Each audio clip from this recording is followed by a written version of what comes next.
Point le plus bas du globe, à moins 400 mètres au-dessous du niveau de la mer Morte est avant tout connue pour sa salinité exceptionnelle et les bienfaits de ses minéraux. Mais les scientifiques s'inquiètent pour son avenir. Depuis plusieurs années, le niveau de l'eau baisse d'1 mètre par an et par endroits, le rivage a reculé de plus d'1 kilomètre.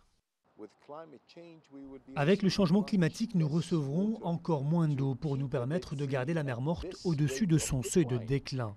C'est une situation catastrophique.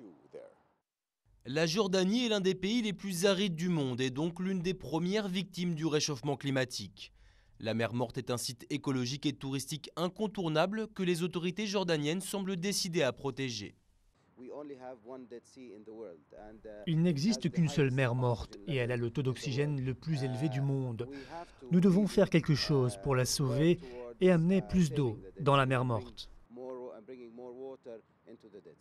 Un projet de canal entre la mer Rouge et la mer Morte pour alimenter cette dernière est régulièrement évoqué.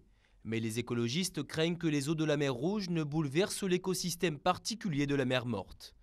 La solution pour beaucoup de spécialistes, c'est que la mer Morte retrouve son affluent traditionnel, le Jourdain.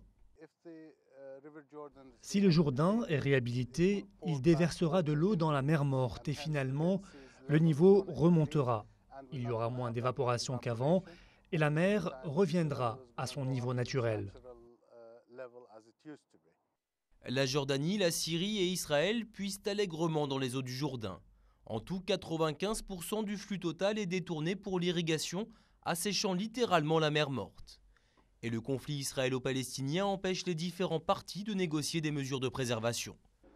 Lors du sommet de Copenhague sur le climat, la Jordanie compte en appeler à l'aide de la communauté internationale en rappelant à tous que la mer Morte est menacée d'assèchement dès 2050.